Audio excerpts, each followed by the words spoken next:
It's time for Bourbon with Friends, the Bourbon podcast that never takes itself too seriously. Pull up a chair, grab a glass, and remember, a bourbon with friends can change the world. Here we go.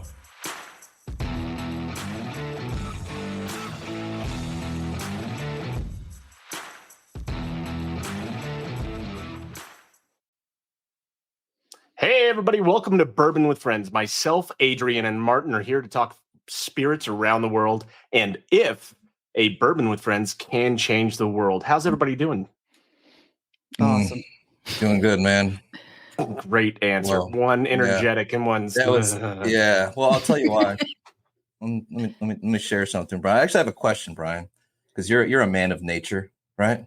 You've got heads that are in your house. They're not human heads. They're animal heads. That went dark quick. God.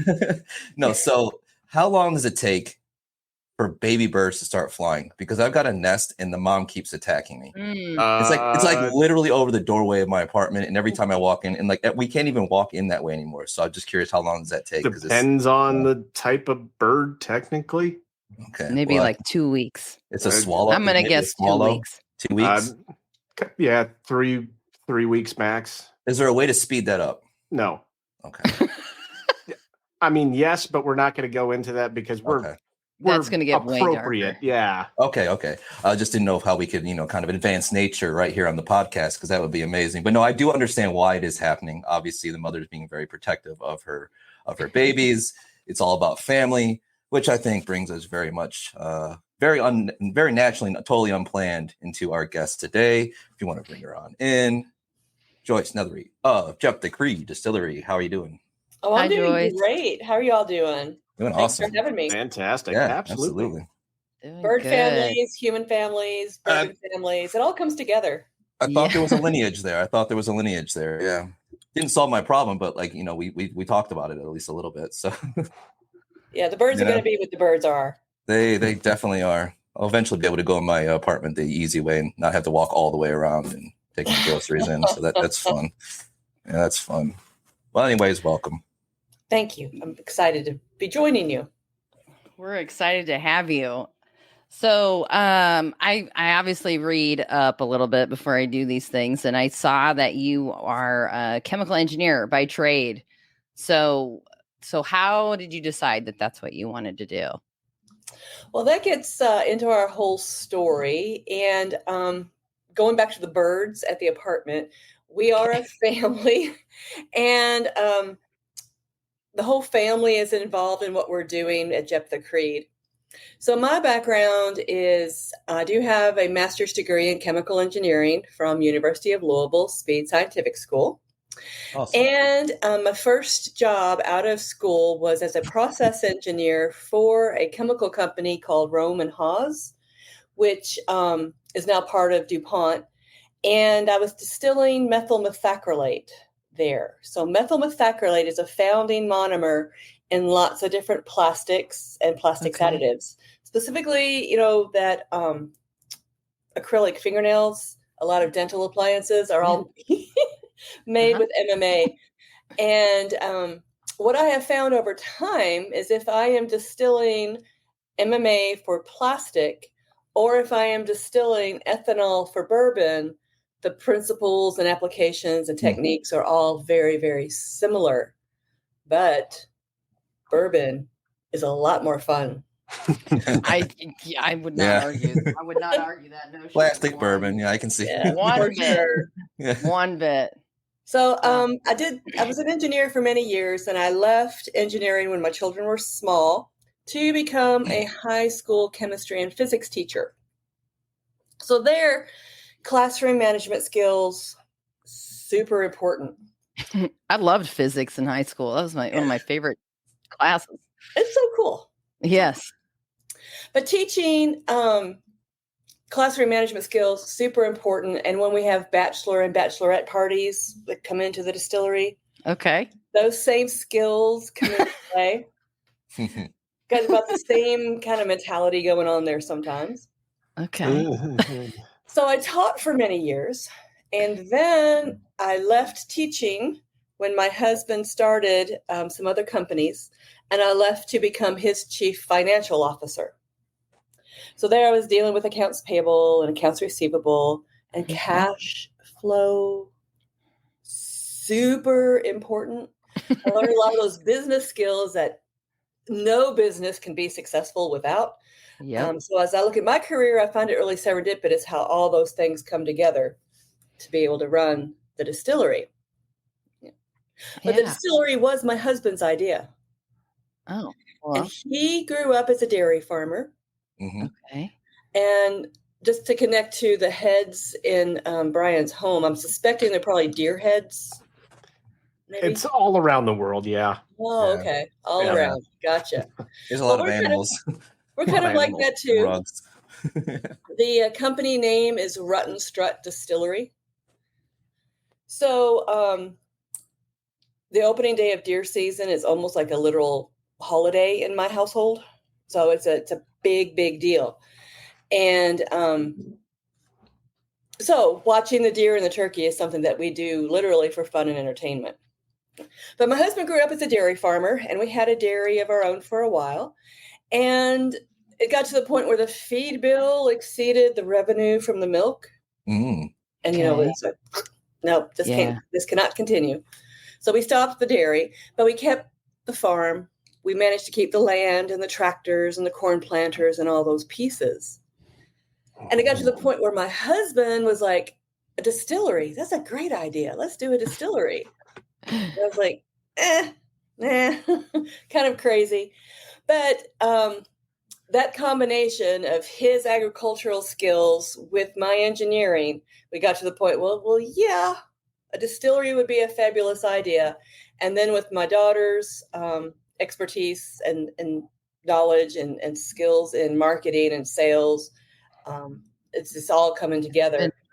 Yeah. Well, and you talk about a little bit. Also, what I read was that your gardening enthusiast type of side got you into the main, I think, wonderful ingredient of this product, and that's the Bloody Butcher corn. So, that leads me into my next question. I really would love to hear about that, because growing up in Indiana, obviously, my mother used to garden, or still does, more so flowers than vegetables and stuff. But with I know what heirloom tomatoes are, obviously. So I didn't even think it, your mind doesn't go to other vegetables necessarily. So when I started reading about that, I thought, oh my gosh, you can do that with corn. Holy cow. So talk a little bit more about that if you can. Well, I grew up, my mother gardened too. And I just remember, I didn't appreciate it at the time, but you go out and pick the tomatoes, and they were so good and so delicious, and they didn't even make it into the house. Some of them, you get some in the basket, but then you were just eating them right there at the plant. So they didn't even make it into the house sometimes. So I wanted that kind of flavor again, and you don't get that at the grocery store anymore. No. Even if you go get the heirloom ones, they're just not quite there. So I started a garden. And that first year I planted the hybrid varieties, the Better Boys and the Better Girls, those plants. And they were beautiful. The plants were beautiful, and the tomatoes were nice and neat and beautiful, but they still didn't have that rich, beautiful flavor that I remember from my mom's garden. So, and I thought for all that work, they needed to taste the way I remembered them. So the next year I tried the heirloom varietals, the Cherokee Purple and the Indigo Apple and the Mortgage Lifter and just all those heirloom tomatoes. And those plants grow and grow and grow and get huge and long and messy, and they're ugly. Well, they're not ugly, but they're messy. They're messy plants. And the tomatoes themselves were sometimes really messy. And the bugs like them. But that's where the flavor was. That was the flavor that I remembered growing up. So I'm like, okay, heirlooms is the way it's going to be. And if the bugs like it, that's telling you something. Bugs are going to eat the good stuff. Mm-hmm. So if the bugs are eating it, you want to eat it too. So from that, I branched out to other vegetables, and I grew an orange watermelon called Orange Glow. And that is an heirloom watermelon that is the best tasting watermelon ever. And it's orange. But, it's orange. It sounds incredible. It sounds interesting. So good. And I just found out, that flavor makes a big difference in all those heirlooms. The heirlooms make a difference for all that. And that's where I found the Bloody Butcher corn. I found it from people who were growing it for their own cornbread use. So I thought, well, if it makes good cornbread, it could make good bourbon too. So that's where my husband, we still had the farm and the corn planters and all those pieces. And he planted a field, like a 5-acre field in this Bloody Butcher, next to some fields of non-GMO yellow corn that we were growing for our cows. We have bison and, lots of different animals. Pigs. Feed. Wait, you have bison? We have bison. Yeah. Oh, don't tempt me. Yeah. That's one animal I haven't shot yet. I was gonna say literally don't tempt. Did you hear what you just said? I've seen buffalo farms. I grew up near a buffalo farm, so it's very cool. Yes. Yeah, they're cool. They're not cuddly pets though. They're you respect them and give them their space. That's why I said the one I haven't shot yet, not the one I haven't pet yet. Brian's gonna set up in he's gonna end up in the bleachers at CU Boulder and shoot it up with that buffalo that Sir Matt's. No, I'm not doing that. That's going a little bit far. I wouldn't. No. Okay, so we were growing it to feed them, and like I mentioned, the company name is actually Rutten Strut Distillery because the farm is called Rutten Strut Farms. So watching the deer and the turkey is literally something we do for fun and entertainment to this day. And we would watch the deer hang out in the yellow, even sleep in the yellow, get up, cross the holler, and come over to the Bloody Butcher field to eat. And they ate it, and they ate it, and they ate it. And our yields kept going down. But that told us something. Yeah, it's good. Deer, exactly like the bugs. The deer are telling us that the corn is really good and they prefer it. So if the deer are choosing it, I wanted to choose it too. Yeah. So that's really where we got to the Bloody Butcher. And I was watching the bugs and the deer, watching the wildlife, watching what they eat. They eat my tomatoes now. They eat my corn now. So we watch what they eat and try to eat the same thing as the bugs and the deer. That's cool. I love that. It's one way to look at it for sure. Yeah. So that's how we got there. That's pretty darn amazing. Yeah. So go ahead. No, go ahead. No. So one last question for me. I just growing up here in Indiana, there's a lot of corn. I've seen a lot of corn in my life. And I read that, Bloody Butcher corn gets taller, but is there anything else that, like, if I'm driving down the road, am I going to be able to see the difference as I'm driving down the road that it's Bloody Butcher corn, not yellow corn, Yeah. You won't be able to see the color of it, but you will be able to tell whether or not it is an heirloom corn or a GMO corn. Okay. You can tell that difference. You can tell. Usually, okay. Probably what you see in all those fields of corn that you drive by is they're all the same height. The tassels on the top are all the same thickness, the same height. Yes, very symmetrical. The corn, the ears of corn are all in the same location on the stalk. And they're all in a row. They're all beautiful. They're all in a nice, beautiful row. Yes. Bloody Butcher doesn't look like that. Okay. All right. Yeah. Bloody Butcher, its heights are all over the place. Okay. And the ears of corn, I mean, you can get them at height level and it could be 10 feet up. And these stalks get really, really tall. Bloody Butcher can be up to, 15, 16 feet tall. That's insane. At times. So you can have you can get multiple ears on a stalk, and they could be like I said, at eye level, or they could be up at 10 feet and you need a step ladder to go get them. So they're all over the place. There's nothing neat and tidy about Bloody Butcher at all. And when you look at that GMO field of corn, the leaves of the corn are all kind of standing more upright. So you kind of actually see in between the stalks of corn a little bit. And you can kind of tell when it hasn't rained. Like you can kind of tell what corn looks like when it hasn't rained. But they start shriveling up a little bit. Yeah. Now we're struggling with that here right now. They're all kind of going, Oh goodness. Yeah, we're kind of hitting. All of a sudden, it was a really, really wet spring, and now it's really, really dry. Mm-hmm. But Bloody Butcher doesn't do that. Bloody Butcher, their leaves flop out everywhere. Well, they're crossing each other, and they're a mess. But they taste beautiful, and I love what it does. That's all that matters. It was my own curiosity. Well, now I'm going to be pulling over on the side of the road like anytime, which is a lot out here. You can pull over and see any cornfield. So I'm going to be pulling. I'm like, I think that might be Bloody Butcher.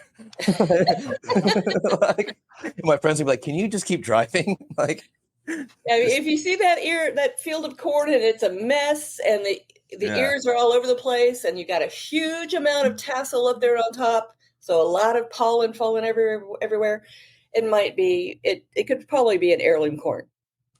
Was there ever going to be obviously it's something that was nostalgic for you and something that you grew up doing. Was there ever a point that you thought about using a different variety of corn? Well, yes, we have thought about it because Bloody Butcher is pretty difficult to grow. Mm-hmm. All that stuff I talked about, it getting really tall and the animal eating it and all that kind of stuff, and having multiple ears on it means that it likes to fall over and lodge in August thunderstorms. So that makes it extra difficult to harvest.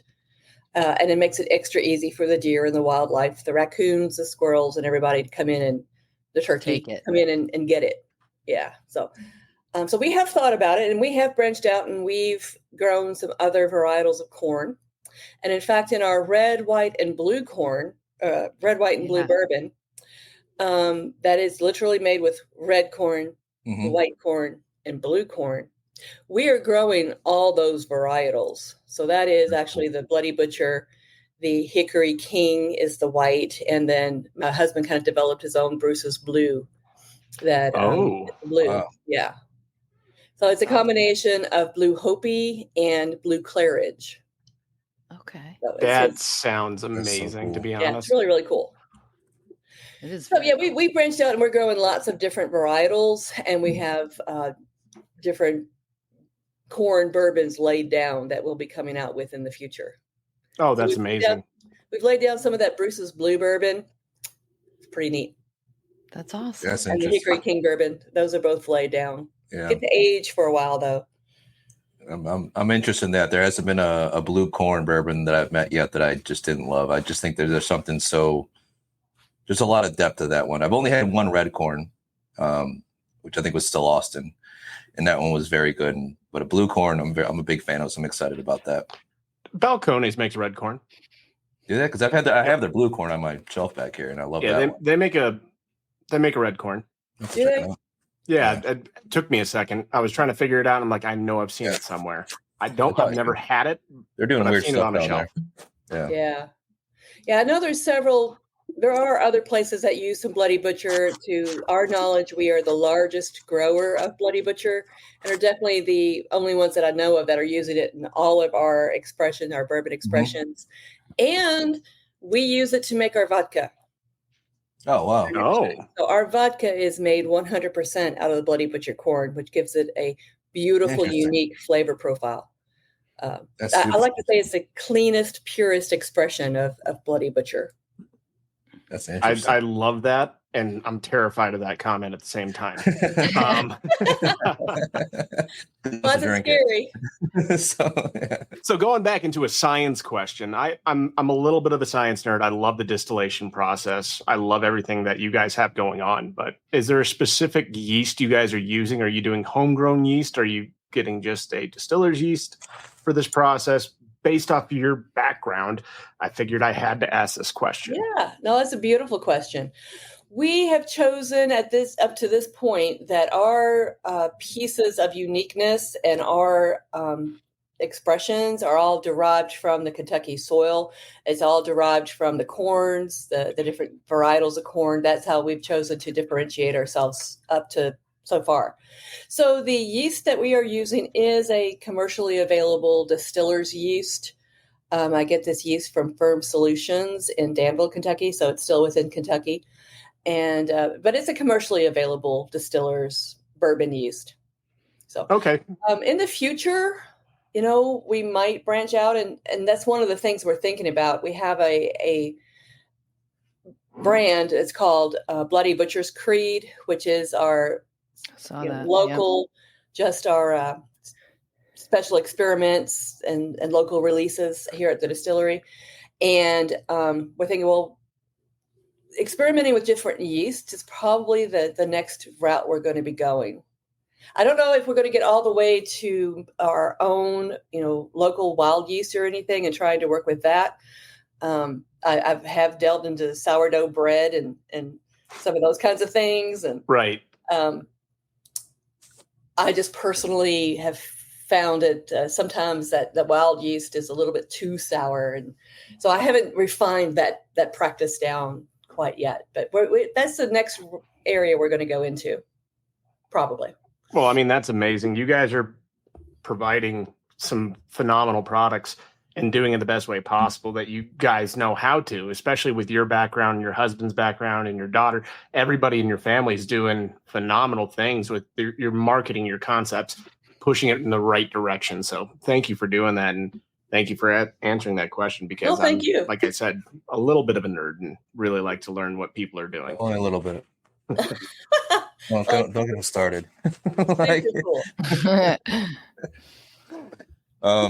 So I know we talked a little bit about this backstage, and to kind of talk, I guess, shift things back to the overall distillery, because again, we'd probably sit here for about another 3 hours and just talk about corn varieties, because we could, definitely could.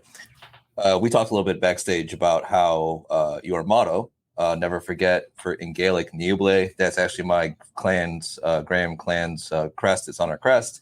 Yes, absolutely. Yeah, and when I saw that, I loved it. So if you want to talk a little bit about how, where that came from for you, and obviously where our connection is. Yeah. So like we talked about backstage, we are distantly related to each other through that Graham clan. Mm-hmm. Well, prior to the distillery, I had been doing a lot of Ancestry.com, mm-hmm. and I had traced my husband's genealogy back to Scotland and found that the ancestor, well, actually I found a couple of things. The Graham was the original last name, and their clan of the Grahams, they were kind of rebellious, a little bit, and they got kicked out of Scotland, mm-hmm. over to Ireland. And Ireland, they were kind of rebellious over there too. So eventually Ireland kicked them back out. Graham's rebellious? Never. You're giving them way too much right now. Thank you for all this information. Well, maybe it's all the Graham clans are like this too. They got kicked back out of Ireland and had to come back to Scotland, but they couldn't carry their particular Graham name with them. So that's when they turned to Nethery. And we think they got the Nethery based on the Netherby location that they were. And part of their problem is it was right on the border of Scotland and England. And depending on how the battles were going, that border moved. So they bounced back and forth and managed to piss everybody off. And like I said, got kicked out of the country. And so when they came back, they had to change their last name. Yeah. And that's where the Nethery came from. But they still attach onto that Graham. And we traced it back and found that the ancestor that came across from Scotland, he was fighting, imagine that, fighting with the Jacobites in the first Jacobite uprising of 1715. And those Jacobites lost. Yes, they did. And this ancestor got captured. But for some reason, the king didn't kill him. The king said, I'm putting you on a ship.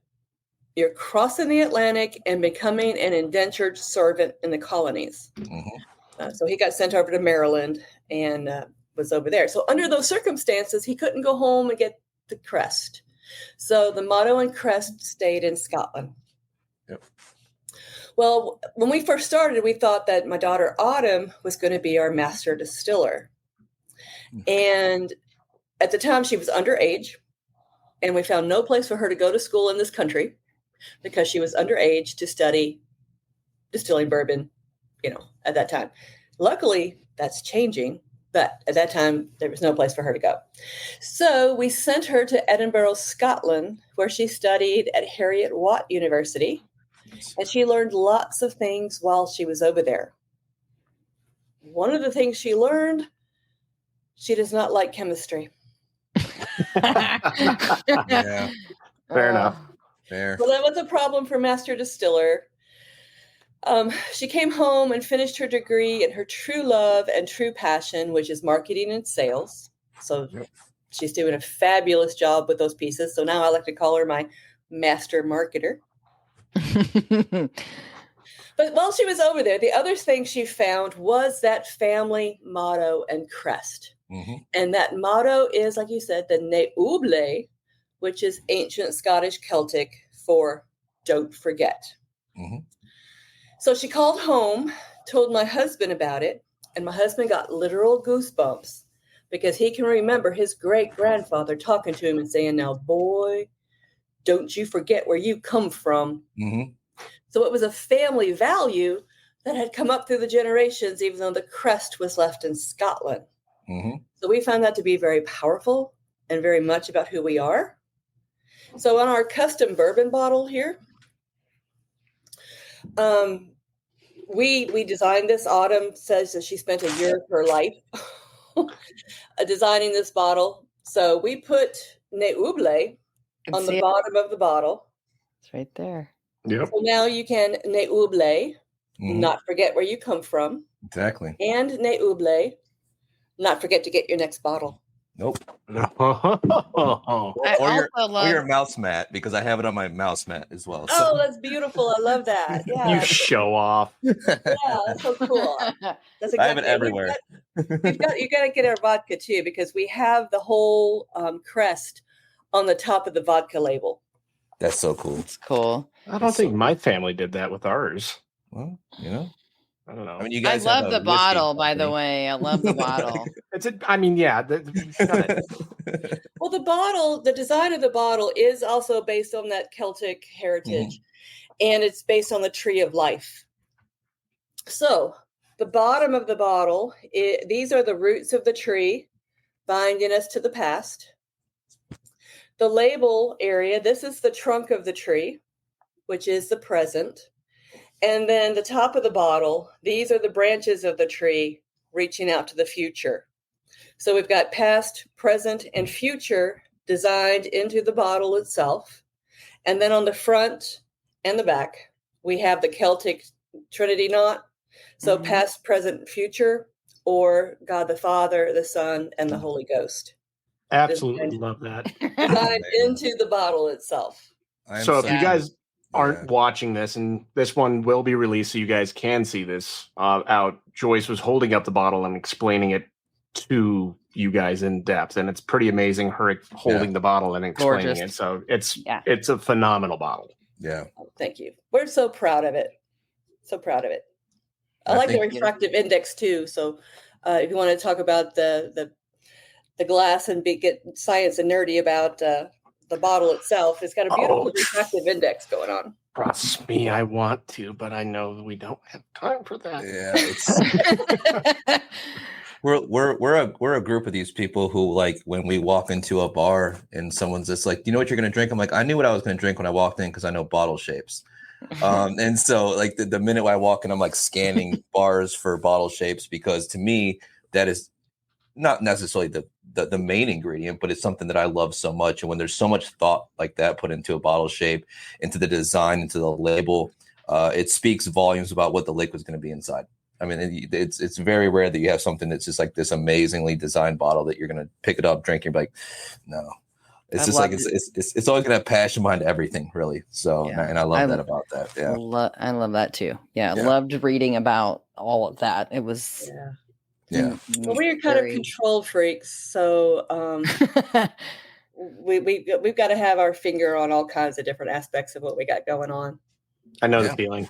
Yeah, well, that's what I think. What makes you who you are. It makes you successful too. Yeah.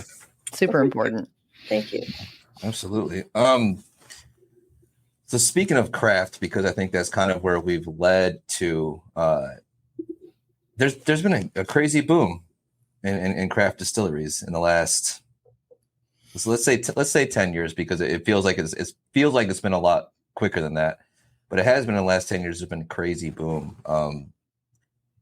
And obviously there were struggles during things like COVID, like where, there were certain distilleries that were, it was hard times. What is your kind of feelings on the future of craft distillers? Do you think it's something that is going to become a little bit more norm? You'll have casual drinkers who are not so aware of that moving over to craft distilleries, or is it going to kind of stay in this kind of little kind of niche underground area? I think it's going to be all over the map. It'll be all kinds of things going on. And it's going to kind of depend a little bit on the scale of the distillery, and how much they're able to produce.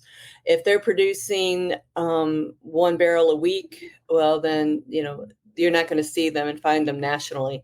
But they could be very, very successful and have a great niche of where, working in their area. And that's just beautiful. I think, distillers like that can provide a lot of great spirits for us. And what for us, we've been around about that 10 years. We're going to turn 8 in November. And I feel like, even though we've been at it, 10 years, literally, since we started the concept and decided, we're going to do this thing. It's at least, actually, we're about 11 or 12 years old, from beginning of concept to now. It takes a lot, and even though we've been at it for a decade, I feel like we're really just getting started, because bourbon has to age. I mean, I guess, craft for a while, and we for a while, because we released our very first bourbon of Jeptha Creed out as straight S2. And, it is on the young side.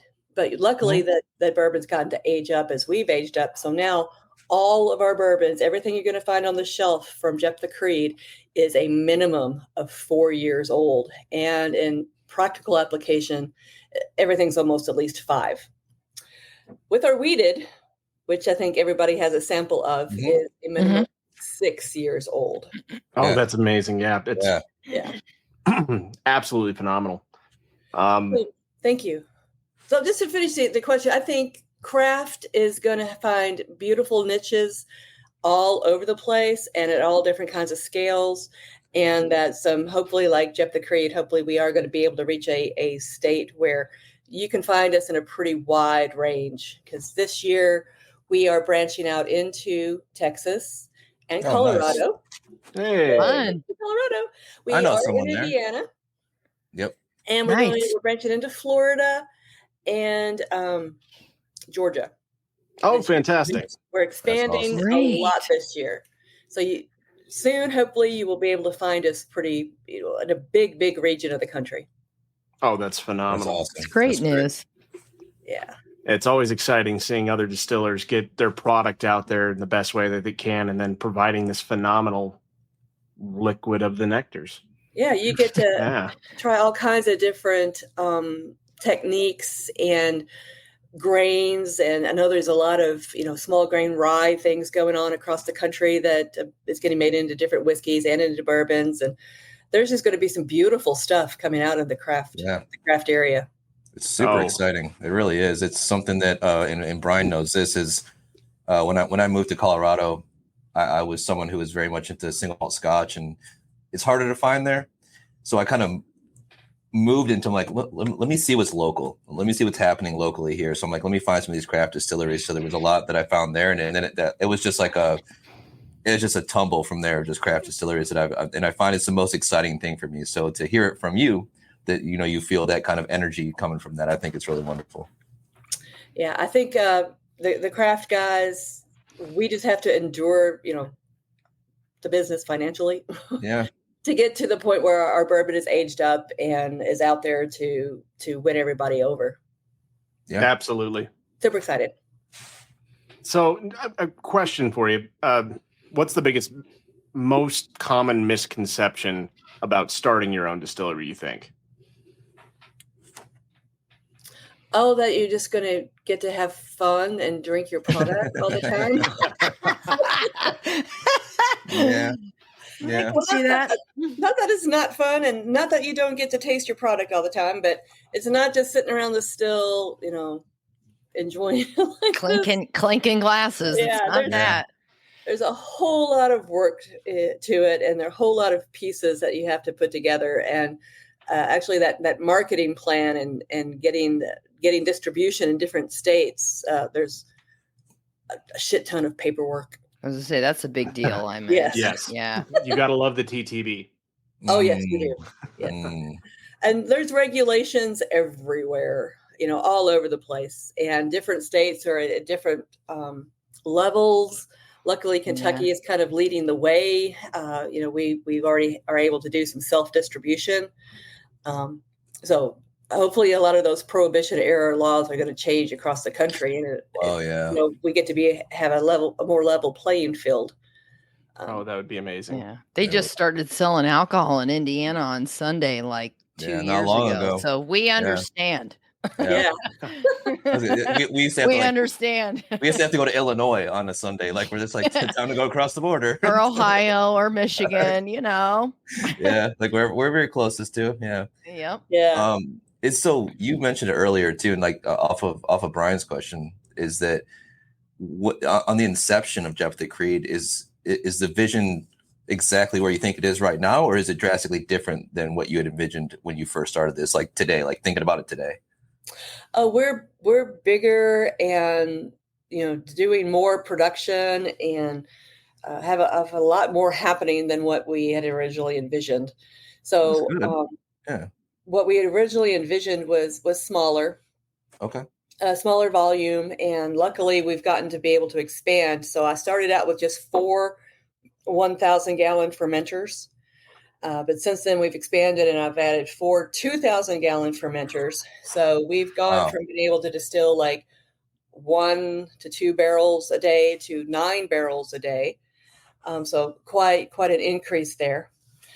So we're doing a lot more than we were before, and are expanding out and getting ready to start to need to look at some additional bottling equipment and to solve a bottleneck that we have right now. Because we do everything by hand. We put the labels on, by hand, and fill by hand, and then cap it. We do it all. The longest, slowest, hardest way. It is.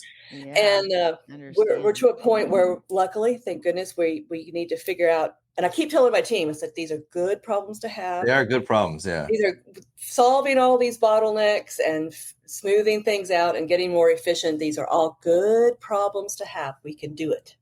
So, is there ever like that hesitation to go to something like that? Like, where, to me, I love that. Like when I hear somebody's like, we're putting the labels on ourselves. Everybody's doing everything from start to finish. Like when you do have to get to that point, is there any kind of like hesitation? Like, wow, we're at that point. It's a good problem, obviously, but it's just one of those where I'm like, you're moving from that to having someone like a machine do it essentially. Yeah. I'm not having issues thinking about it myself from a wistfulness kind of standpoint. That's what it is. Yeah. Yeah.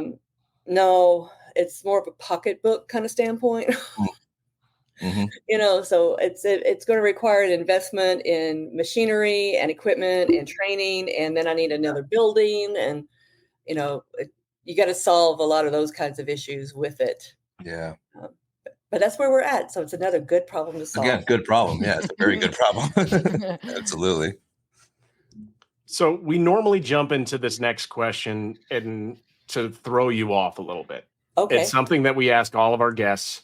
It's not the same question. It's a unique question that gives has a theme. Has a squirrely concept to it. Yeah. Has a theme. So just to throw you off your toes. So if you had to assign a squirrel, a job in a distillery, what would it do? A squirrel. Yeah. It's going to entertain the distillery cats at night and lure them back into their pen in the morning. So bait. So it's bait. Yes. The squirrel is going to be bait. The squirrel is going to hang out in their pen because we lock them up. We call the distillery cats, the girls, our third shift workers. So we've got 4 cats. They're all 4 sisters, and they were all born on the property back when we first started.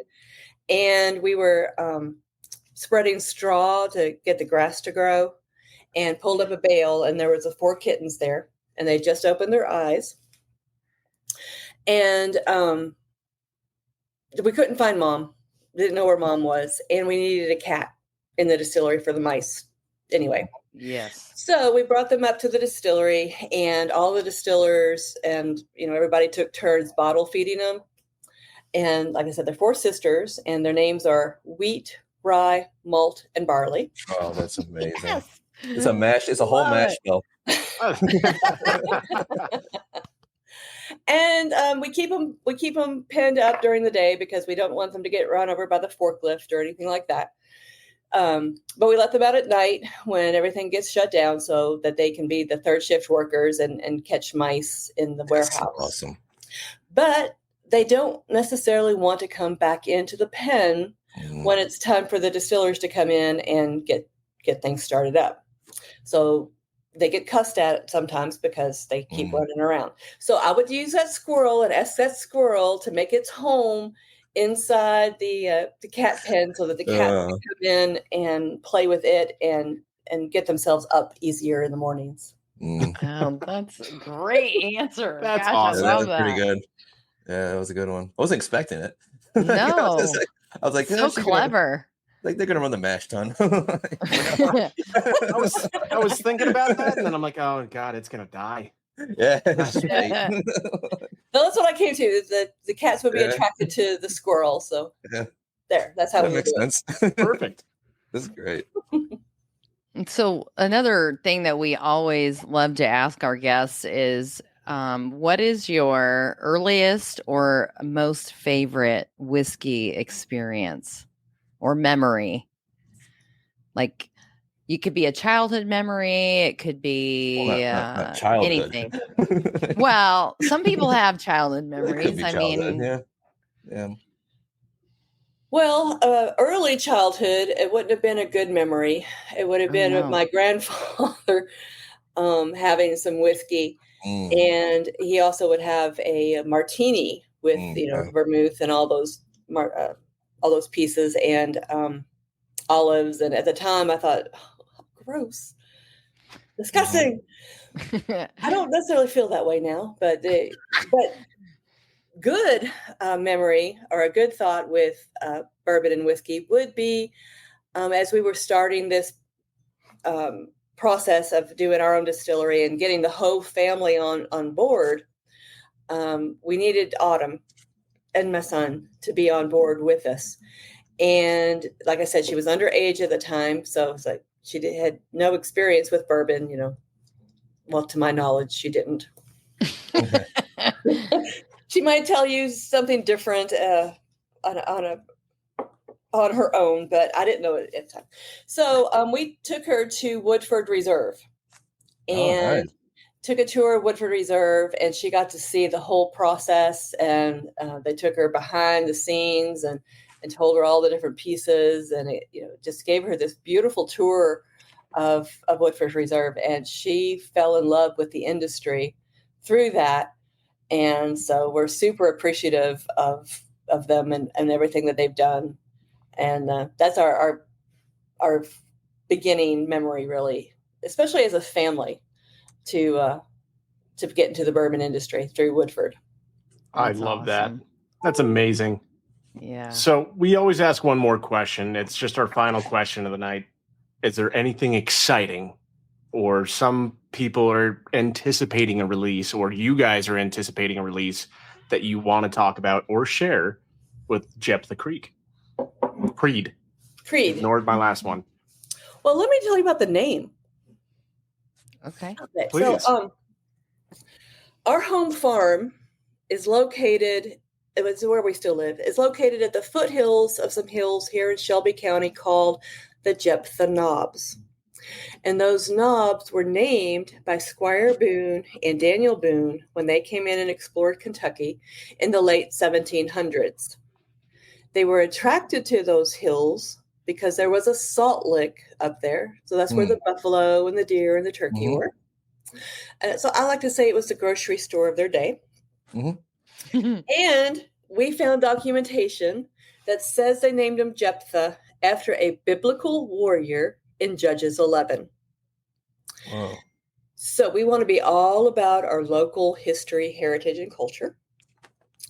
A personal family history right there. That's where I live. It's where I raise my children. And actually, both of my children still live on different ends of the farm. So they both still live actually, they're closer to the Jeptha Knobs now than they were. And we got local and state history with the Boones. And I've got Bible history connected to the name. Okay. So we think Jeptha is perfect. That is very cool. And then creed, the creed, is our promise to stand by honoring those values as we grow. So I really kind of think of Jeptha Creed as kind of more of a value statement than after a person or after a place or any of those other kinds of things. To me, Jeptha Creed is more of a value statement. So new and exciting things coming up. Well, the wheated bourbon that we've been tasting, this is our newest release. This got released on the Thursday before Derby, so the first Thursday in May. So it has only been out for 2 months. Not even full 2 months. Yeah. About 2 months. Yeah. Not even. So Yeah. Brand spanking new. And I'm super excited about this. This is 75% of our Bloody Butcher corn. It is 20% malted rye and 5% malted barley. And it is our oldest release. So this is aged to a minimum of 6 years. When we first started and we needed to determine, okay, well, what's the mash bill going to be for this Bloody Butcher corn? We decided to do an experiment, and we took the Bloody Butcher corn that the deer left us that first year to a distillery in Wisconsin. And we did an experiment, and we did the Bloody Butcher corn with wheat, the Bloody Butcher corn with rye, and then my controls. The engineer and me had to have controls. So I did commercial corn yellow with wheat and commercial corn yellow with rye. Well, that's what it was supposed to be. Okay. And at that time, we thought Jeptha Creed was going to have one bourbon, and that would probably be a multi-grain bourbon. But we did this experiment, and the first mash bill that came off the still was the Bloody Butcher corn with the wheat. But see, there was a screw up that happened. So it wasn't raw wheat, it was malted wheat. Because I'd ordered or asked the distillery to order raw rye and raw wheat, but somehow, somewhere, something got screwed up, and we got malted rye and malted wheat with our malted barley. So we're up there. It's like, we have to do this experiment. We're just going to have to do it with the screwed up malted grains. Well, the first batch that came off was the Bloody Butcher corn with that malted wheat. And I loved it. It was so good. So it was this beautifulness in a new make form. And it was so good. I thought, this is it. How lucky can I be? The very first batch coming off the still is perfect. This is going to be our mash bill. Well, the next day, the malted rye with the Bloody Butcher corn came off the still.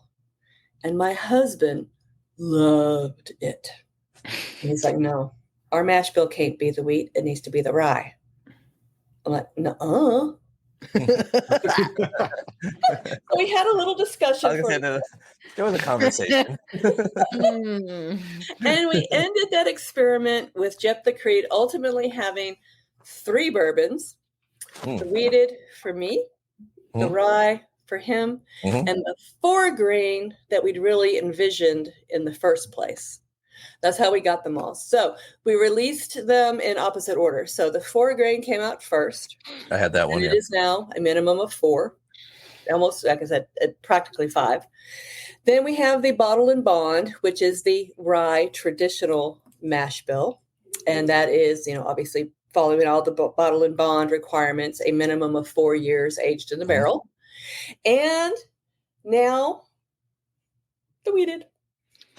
Joyce's pick. My baby. I love them all. I mean, people ask me now, like, which one is your favorite? Well, that's like asking me which of my kids is my favorite. Right. Yeah. Yep. It depends what you're doing. It depends on your mood, what you're eating. Yeah. All the things. All those things. The wheated, I am super proud of. We held it back. We let it age to a longer, a 6-year age statement. Super, super happy with it. And I'm really glad you guys have gotten to enjoy it. Yeah. It's very good. Thank you so much for that. It was my, I remember I was at a tasting and I think it was the 4 grain, and me being the nerd that I am, I'm like, this is different. I'm like looking it up. I'm like looking all these informations up, and I'm like, oh, it's Bloody Butcher. And then my buddy grabs like a bottle of Starlight, and Starlight does their Bloody Butcher. And we sat there and like we did them. Like, it was just so much fun to do something like that, to just compare things and see like the different mash bills, and got really like nerdy with it. I'm like, I need to know more about Jeptha Creed. Yeah. So like I went out and luckily I get it distributed here in Indiana. So I was lucky enough to be able to try it through a bunch of stuff that you guys have. And this one I love. I'm a huge wheated fan. It's probably my favorite. Like a higher wheat mash bill to me is my favorite mash bill. So I'm very much enjoying it. Well, great. I'm so glad.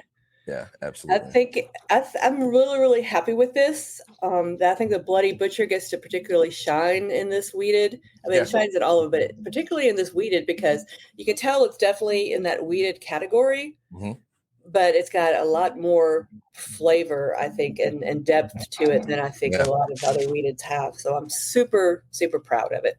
Yeah. Awesome. Well, Joyce, this has been amazing. Thank you so much. Like that.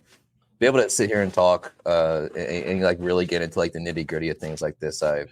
We love doing it. Like we could do like 3 hours, like just talking, like I said, about like corn varieties, and people would listen, but not everybody would. So like maybe people definitely wouldn't.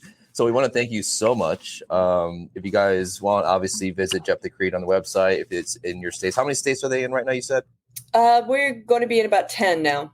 Awesome. Well, if it is in your state, please pick it up. It's amazing stuff. It's coming from like a really great place of passion and love and family. As we started at the beginning thing with the birds, they won't fly at your head like they do with the birds for me, but they make amazing whiskey. So please try them out. So thank you so much again, Joyce. It was really amazing getting to talk to you. Well, thank you guys. I really appreciate you, and I've enjoyed our time and getting to talk about Jeptha Creed with you. Thank you so much. Absolutely. And of course, what we want to do at this time is to thank our sponsor, which is 10th Mountain Whiskey. You guys can find them on all social media platforms. It is 10thwhiskey.com. 40 different states, 26 different states where you can find them in stores and distribution. If you guys have any questions, again, 10thwhiskey.com. People are on set waiting to answer any kind of questions you might have about them. Again, great stuff. That's our sponsor. Go check them out, 10thwhiskey.com. Well, Joyce, it's a pleasure. It's an honor. I know on behalf of myself, Adrian, and Martin, we would love to have you on again. We would love to talk to you, getting you product moving forward. Maybe we could even come out there someday when we're all not traveling for our own jobs and see you guys in person. I would love that. Absolutely. Yeah, me too. Love it. We could taste through all of them and compare, the wheated with the bottle and bond, with the red, white, and blue. We get to talk about I saw those leather chairs. Yes. I want to sit in those. She's a big fan of a leather chair. Yeah. Yeah. Super comfy. Yeah. Well, Joyce, thank you so much. Everybody, thank you for joining wherever you are in the world and around the country in the U.S. And remember, a bourbon with friends can change the world. Have a great day or night, everybody. Cheers, everybody. Cheers. Cheers. That's it for this episode of Bourbon with Friends. Be sure to subscribe so you don't miss a single episode. While you're at it, leave us a review to make it easier for others to find the show. You can also check us out on Instagram at Bwfpodcast. Thanks for listening.